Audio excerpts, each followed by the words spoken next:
But just to review a few things, I mean, what's going on in this PowerPoint is we have various arguments for the existence of the forms. And it covers some of the same points that Solomon covers. I'm going to go over a few of those after I finish this up. So we saw that there are basically three separate approaches, three separate arguments given here for the claim that the forms must be there, that they must exist. You know, the first argument we call the epistemological argument. Epistemology is the theory of knowledge, the study of knowledge in general. And the argument basically says that the forms have to be there in order for true knowledge to be possible. Because Plato agrees with the pre-Socratic philosopher Parmenides that ultimate reality has to be stable and unchanging. And if we have anything that constitutes knowledge, it must be of what is stable and unchanging. It has to be about being with a capital B, whereas things in this world are in constant change, like Heraclitus said. This is a world of becoming. In other words, everything is in a state of change. Everything is in a state of becoming something else, you know. And that kind of an unstable reality for Plato is not the proper object of knowledge. For knowledge, we need knowledge of what is stable and eternal. And so the argument is that what is stable and eternal is not stuff in the cave, but stuff outside of the cave. It's the forms. You know, so, boy, this computer is frustratingly slow. So knowledge has to be, you know, of what is genuinely true, what is stable, and you know, what is enduring, and it's the forms for Plato that are enduring.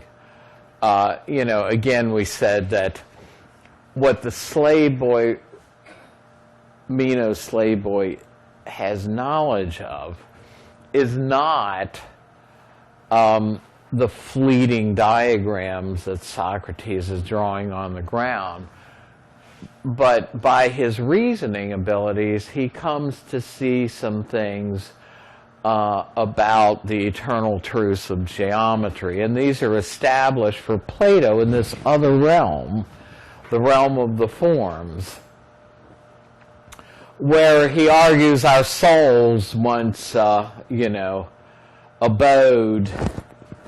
And so part of philosophy for Socrates is to try to ask the kinds of questions that'll bring out knowledge that he holds as deep in our soul but needs to be brought to the surface by questioning. All knowledge for him is really recollection of stuff that our soul once knew. And in fact, Plato argues that our soul wants to get back there. Socrates discusses philosophy in the Phaedo. One concept of it is that it's a practicing for death. Now, we don't tell you that philosophy is a practicing for death, or nobody would ever sign up for 102. But what does he mean? Well, this other world, what Plato calls the intelligible world, the world of the forms, is where he thinks our souls once existed. It's where the gods are, and it's where eternal truth and knowledge is. And Plato says, our soul really wants to get back there. It would rather be there than here. And so by using our reasoning abilities and doing philosophy to learn more about things in that eternal world, we're sort of practicing for the time when our soul will be back there with better knowledge. And we also heighten the chances that our soul is going to get back there. At the end of the Phaedo, and this falls under the heading of you can't make this kind of stuff up, folks. Besides being a practicing for death, there is a positive here. Plato pictures our soul as like a charioteer with chariots, and philosophy wants to take our soul into the intellectual realms, and if we practice philosophy and worry about ultimate truths and standards for goodness, then there's more of a chance that our soul is going to get back there with the forms and with the gods after death. People who are too drawn to this world tend to be pulled back because they're too caught up in the things of this world. And Plato says, some of these people, their chariots never do ascend to the realm of the forms. They're drawn back to earth, and that's what's true of the spirits that hang around graveyards at night. They just never can escape this world. So, so you got that going for you, that having taken Philosophy 102, there's less of a chance that you'll end up as a disembodied spirit after death prowling around graveyards, Look, folks, just because these people were brilliant doesn't mean that everything they had to say was brilliant, right? We also get one of the most complete descriptions and arguments for the existence of Atlantis in Plato. Something to think about.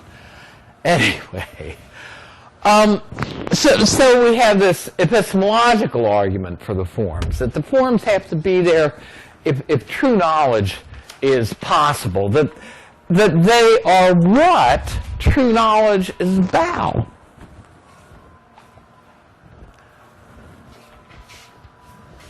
And for Plato, then, genuine knowledge is not acquired through the senses, but through our reasoning abilities.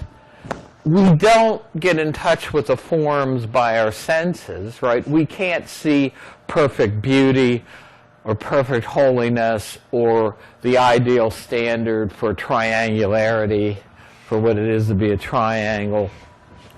But it's our reason that puts us in touch,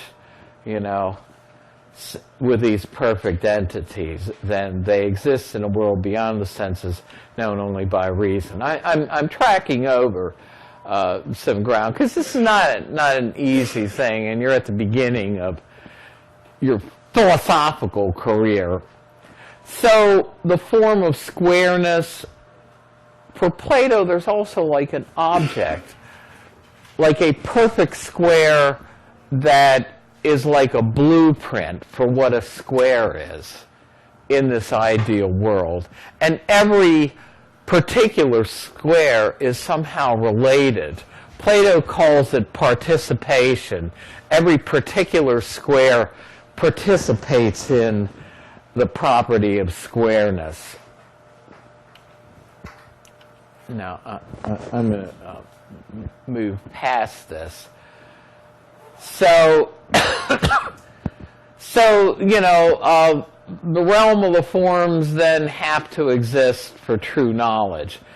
the forms are eternal, enduring objects of what true knowledge is about. And to really come to know something, I'm going to skip around a little bit. To go to your text here, to really come to know something is to capture what its form is in a definition. And we'll see this in a second. On 127, just to hit some of the highlights here then, your author notes that the most important single feature of Plato's philosophy is this theory of forms, right? Now, the Greek word from which we get the word form is the word idea, and it's also the word that we get the word idea from. You say, well, form doesn't sound anything like idea. Well, yeah, but it was translated into the Latin formus, and then we get the English form from the Latin translation for this. And I'm no expert, but this is the way I've heard it described. So Plato's forms are sometimes called ideas, but it would be very wrong to think of them as just abstract concepts for him. They are eternally existing objects. The form of squareness or the square somehow actually exists for Plato, and exists in a more definite, enduring way than particular squares. They come and go out of existence in this world, but the form of squareness for him, or the square, is eternal. So, this two-world theory of Plato, which we're going to see at the end of this, is talked about. Let me go on for a little bit more in the PowerPoint then. So the epistemological argument says the forms have to exist for true knowledge to be possible. The metaphysical argument, metaphysics deals with reality, what exists. The metaphysical argument for the forms says that if two things share a common characteristic, then that general characteristic actually exists. If they share a common characteristic, then there is something that they share. So in other words, if two particular squares share the common characteristic of squareness, Plato's argument is that squareness exists as a general property. And squareness and the form of squareness are really the same thing. So he's trying to say that there are these abstract general entities in this intelligible world that are what particular things are related to if they share a common characteristic, and that it is, in a sense, participation in squareness that makes a square. It's participation in the form of deskness that makes a particular desk a desk, right? So now there's a real problem with this, because you can multiply entities incessantly. But I'm not going to go into what's called the third man argument. But so if two things are both large, they share this common characteristic. So largeness somehow must exist, or the form of the large. All right. Now, semantics, and this is kind of where we left off last time. Semantics deals with the meaning and reference of words, of the words we use and the sentences we use. Syntax has to deal with the abstract structure of sentences, but semantics deals with meaning. And so this other argument for the forms holds that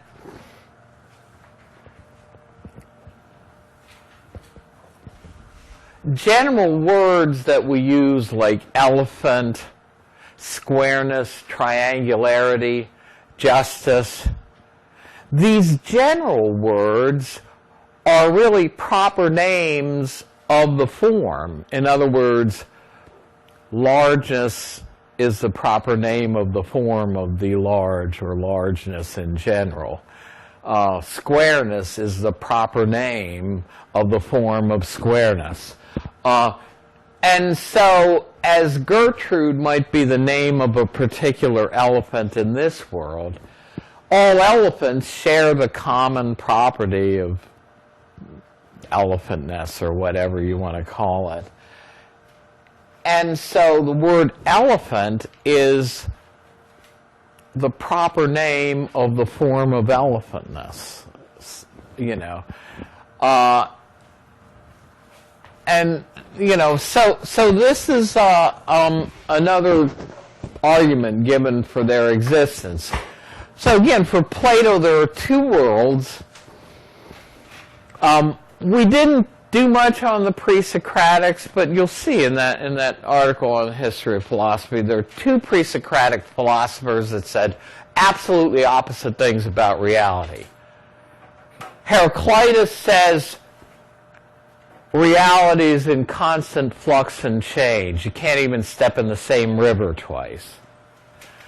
On the other hand, Parmenides says reality is constant, stable, and eternal, and changeless. Change is only an illusion.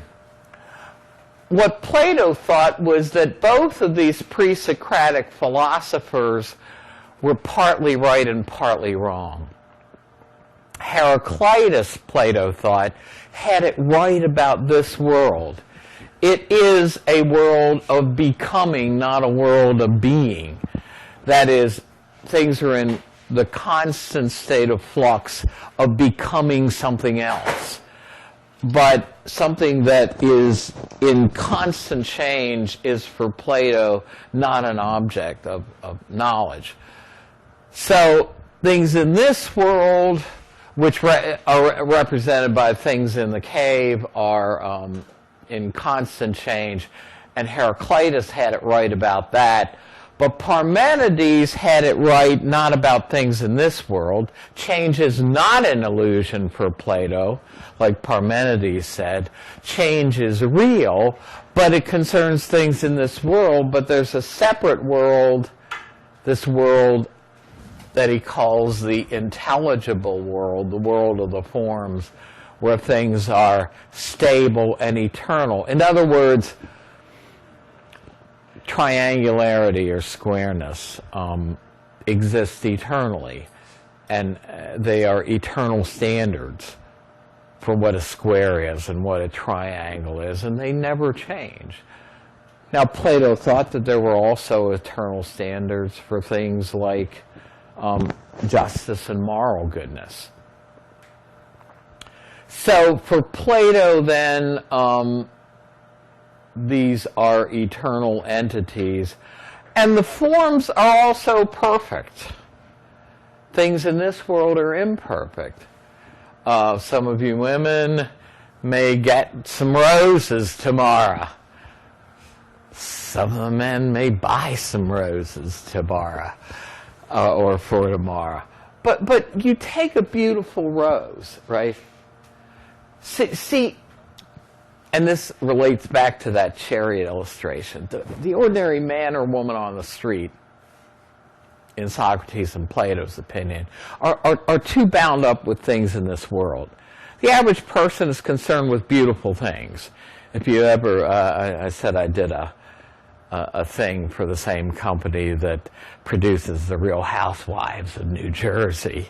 Well, you know, if you ever looked at any of those shows on Bravo, I mean, they are really into things and acquiring possessions and the trappings of wealth, you know. They're into beautiful things. But for Plato and Socrates, the real philosopher is not concerned with these fleeting things. I mean, even a beautiful rose is not perfectly beautiful, right? You look at it, Some petals may have a little spot here and there, you know, or something missing. But for Plato, beauty itself, which is, in other words, other people are concerned with beautiful things. The philosopher is concerned with beauty itself, or the form of beauty. And for Plato, the forms have the characteristic that they're the form of. In other words, somehow the form of squareness is perfectly square, right? The form of triangularity is perfectly triangular. And the form of beauty is perfectly beautiful. No ugliness in it at all. And that's what we ought to be about as philosophers, you know, seeking for these eternal entities, getting outside the cave, right? So then there are two worlds, and that's the way he reconciles these opposite views. Heraclitus had it right about things in this world. Objects are imperfect. In other words, Plato argues it's matter that keeps things from being perfectly what they are. A desk is a combination of the form, the perfect form of deskness, and matter, but it's matter that keeps a desk from being perfect. And so they're in a perennial state of becoming or change in this world, whereas in the world outside the cave, the world of the forms, things are changeless and eternal. And for him, things in this eternal realm are what Parmenides said reality ought to be. Stable, changeless, and eternal. So in other words, for Plato, the form of triangularity has more existence than any particular triangle. So that's just the opposite view of the view of constructivism in contemporary mathematics, the view my geometry teachers at Poly held. When they talked about a perfect triangle, they said, well, you know, it's an imaginary triangle. We don't have perfect triangles. But for Plato, there's a perfect triangle in the realm of the form that exists more fully than any triangle. It's far from being an imaginary entity. Now, there are real problems with this. I'm not going to go into the divided line, so don't worry about that. That's just another metaphor Plato uses for talking about these two worlds. But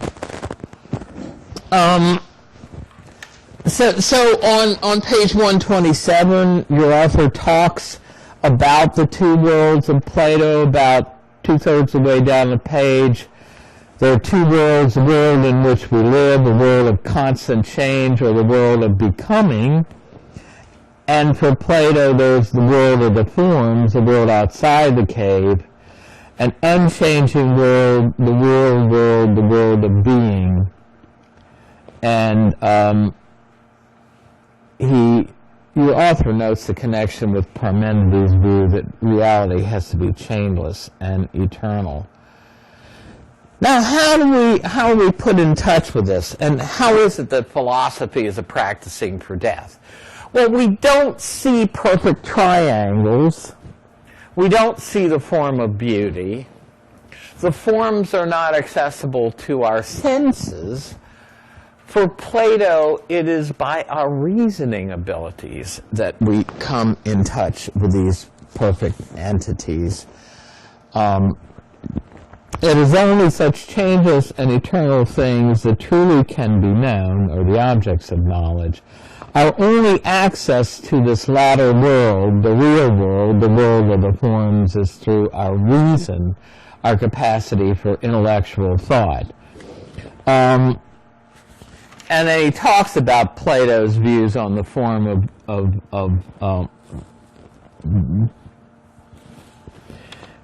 beauty. Now, we talked about the myth of the cave, and Plato talks about this in page 131, after we're out of the cave, Plato does a little bit to explain his own story here. He says in the middle of page 131, if you interpret the upward journey, that is the journey out of the cave, and the contemplation of things above, as the upward journey of the soul to the intelligible realm, to the realm of the forms, which is ultimately what he means by the world outside the cave, you will grasp, says Plato, what I surmise, since you were keen to hear it. Plato in the form of Socrates. Whether it is true or not, only the God knows, but this is how I see it, namely that in the intelligible world, the form of the good is the last form to be seen. Now, what does he mean by that? Well, for Plato, things in this intelligible world have a greater existence than things down here. For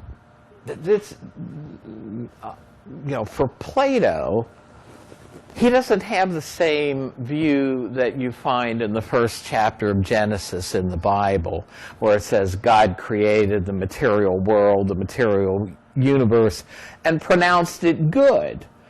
For Plato, the material world is, to a certain extent, evil, because it's less than perfect. It's in constant flux. It's only in the realm of the forms where you find perfect goodness. The forms, even though they're all more truly existing than things in this world, there is kind of a hierarchy there. In other words, the forms for concrete objects like desks and tables are lower than the forms for more abstract things like triangles and circles and squares in the realm of the forms. But also, there are higher forms for concepts that aren't even representable by diagrams, like justice and beauty. But for Plato, there is a lead form at the top of the realm, which he calls the form of the good, or goodness itself. And everything wants to be like the form of the good, but to a certain extent falls short. Now, here's where the story of the cave gets a little tricky. Inside the cave is our world, the material world, and the fire in the cave stands for the sun in this world. The fire illuminates everything in the cave, the sun illuminates everything in this world, right? But now when we get outside of the cave, the objects outside of the cave stand for things in the realm of the forms. They stand for forms. And the sun in the world outside the cave represents the form of the good, or goodness itself, which sort of enlightens everything in the intellectual world, so to speak. So for Plato, there's an ultimate standard for moral goodness, which is eternal, and which has its own form.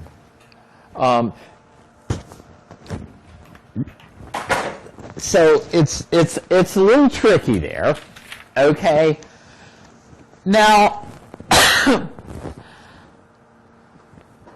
you say true knowledge is knowledge of the forms. How is it that you come to know something? On page 133, a point is made by your author. How is it that I come to know a triangle, or what a triangle really is? How do I come to know the form of triangularity? Well, it's when I can capture what a thing is in an accurate definition. That is, if I have learned to define a triangle as a plane geometric figure with 3 sides and 3 interior angles that add up to 2 right angles, that add up to 180 degrees, then somehow in that definition, I've captured the essence of a triangle. I've captured the form of triangularity. So for Socrates and Plato, we can come to know things when we can get a good definition of them. That's why so many of Plato's dialogues have Socrates and Plato trying to define things. In the Meno, most of the dialogue is concerned with the definition of what virtue is and whether it's something that can be taught and passed down from generation to generation. In one of Plato's dialogues, they try to define what a human being is. And in the Republic, they try to define justice. And Socrates' discussion with Thrasymachus was from the Republic, and often a definition that's proposed turns out to be problematic. In one of Plato's dialogues where they're trying to get at a definition for a human being, in other words, to capture the form of what it is to be a human being, of humanness, to really know what a human being is to capture it in a correct definition. One of the definitions that's proposed along the way is that a man, in the generic sense, a human being, is a featherless biped, walks on 2 legs, doesn't have feathers. And so somebody brings up a plucked chicken into the discussion and says, well, here's a featherless biped. Is that a man? And so they say, well, obviously not. We need to go back to the drawing board on our definition of what a human being is, what a man is, and tweak it some more. And so you see Thrasymachus in that part of the video that we saw, trying to say, well, might makes right. What is justice? What makes a just law? Well, the people in power, they pass laws, they've got the power to force the rest of us to obey them, and they say, for you to be just is to obey the laws we pass. And Socrates argues against that, shows that it leads to contradictions, because if you hold that might makes right, but also that to be just is to look out for the interests of those in power, what happens if they screw up and make a law that is passed by them but is not in their own interest? And Socrates says, well, on the theory that might makes right, the law is just, but on the thing that Thrasymachus also holds, that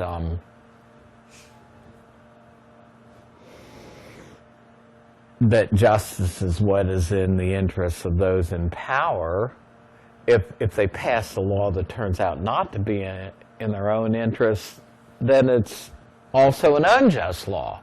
So Socrates says, wait a second, on your definition of justice, here's a law that by your definition of justice is both a just law and an unjust law at the same time. There's a contradiction. Thrasymachus, you need to go back to the drawing board on your definition of justice. But, Plato and Socrates' idea then is to get at a definition of something, a correct definition, is to capture its form, is to show what it really is. And that real knowledge often involves understanding what a form is by getting at a correct definition of something.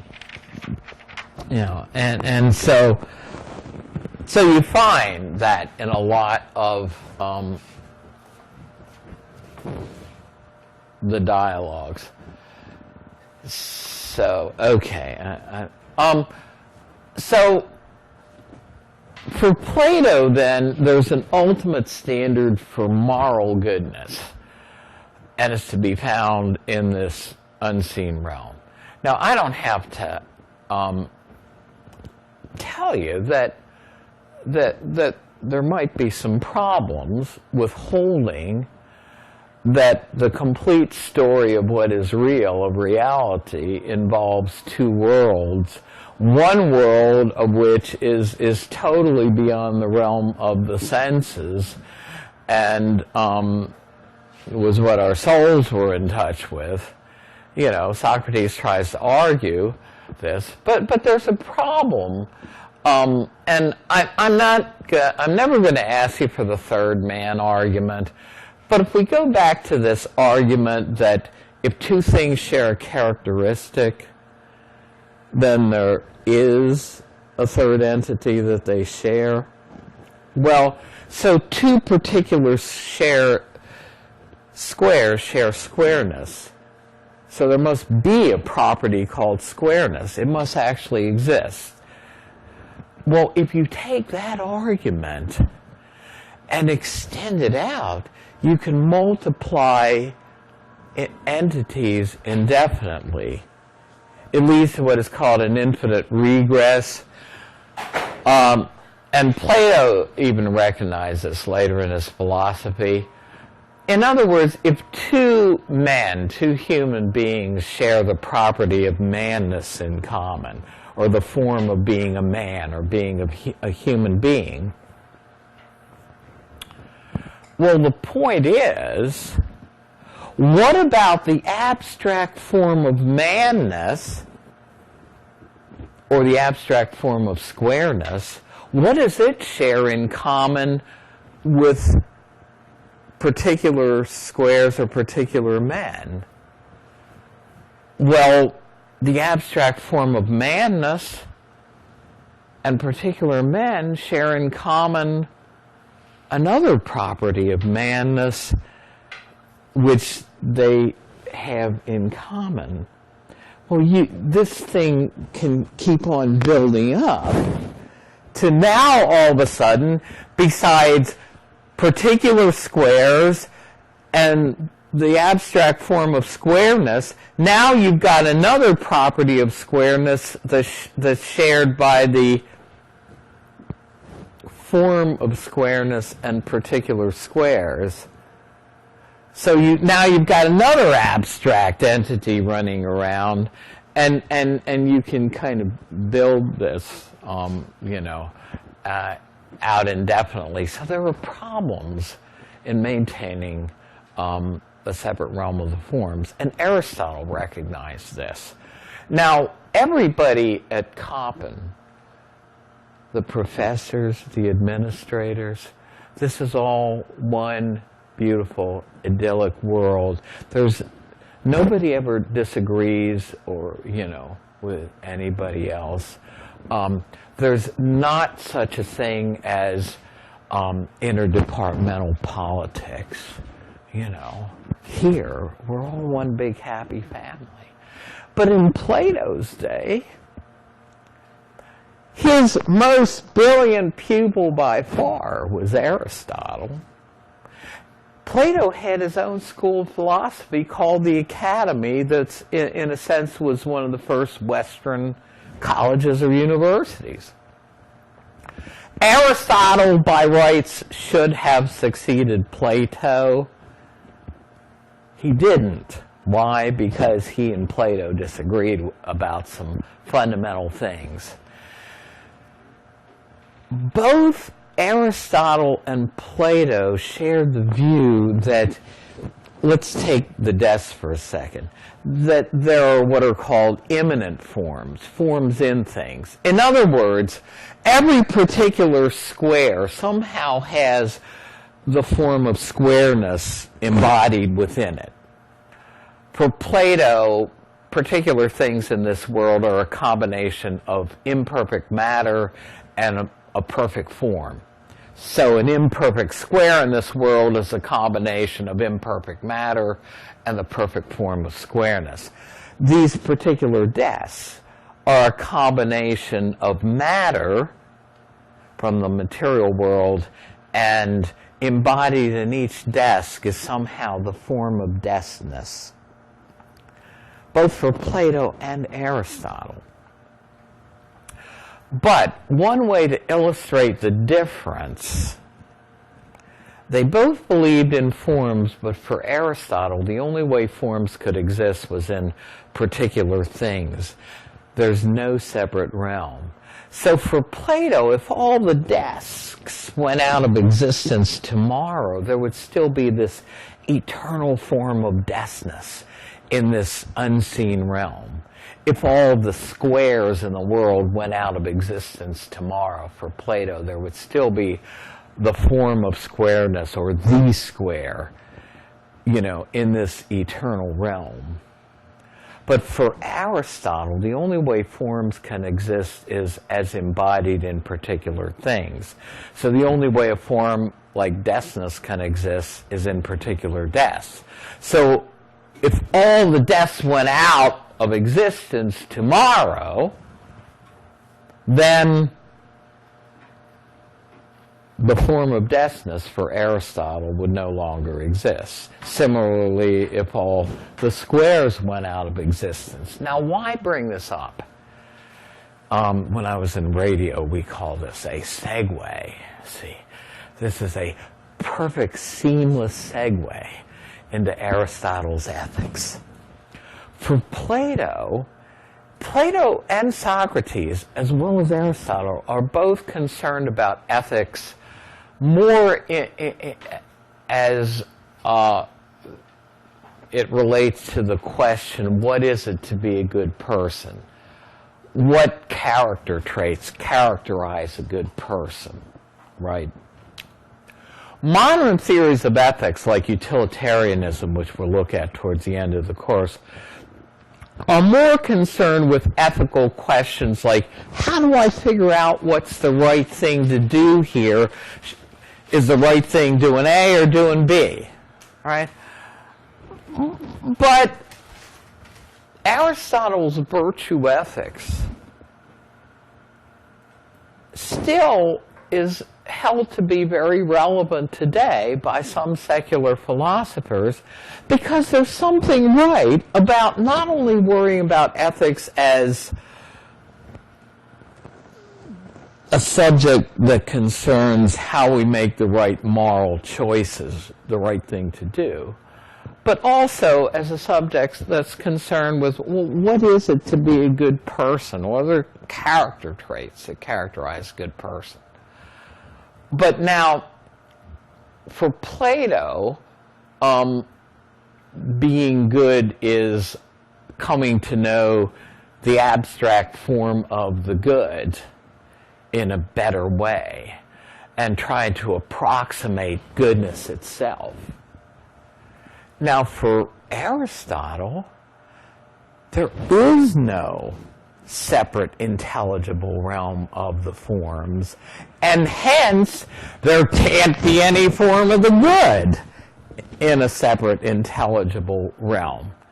So for Aristotle, the object of ethics is not coming to know some abstract form of the good better, but we'll see, for him, it's happiness in this life. It's the pursuit of happiness. And he will argue that the best life for a human being is also the happiest life. That the morally right life, the morally good life, is also the happiest life. And so the question, why be moral, for him is, the question, well, do you want the happiest life in this world? We'll try for the most moral life. So we're going to look at that. Next time, and I know we're getting behind on the syllabus, but rather than just show you a few minutes of the video on Aristotle's ethics, I'm going to lead off Monday morning with a video on Aristotle's ethics, but the PowerPoint on Aristotle's virtue ethics, in other words, his ethics is concerned with virtuous character traits and whether or not there's something that we have to be born with or can we develop them. There's a PowerPoint there that we'll look at next time. So, okay. I did pass around a roll, and if you missed it, I'll have it up here at the desk. Well, okay, but I thought if I put it here, folks can sign it on their way out. Then, okay.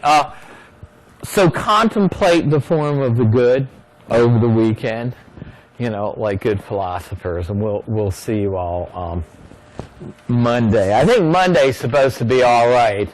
You know, they're still talking about some kind of precept Tuesday and the Wednesday, but we'll worry about that when the time comes, okay? Monday should be all right, except it's going to be cold like today. So take care, you know. Enjoy these zero wind chills while you have them, because when it's 95 degrees this summer, you'll say, my God, I wish we were back to zero wind chills again. You know, no, not really, right? This is much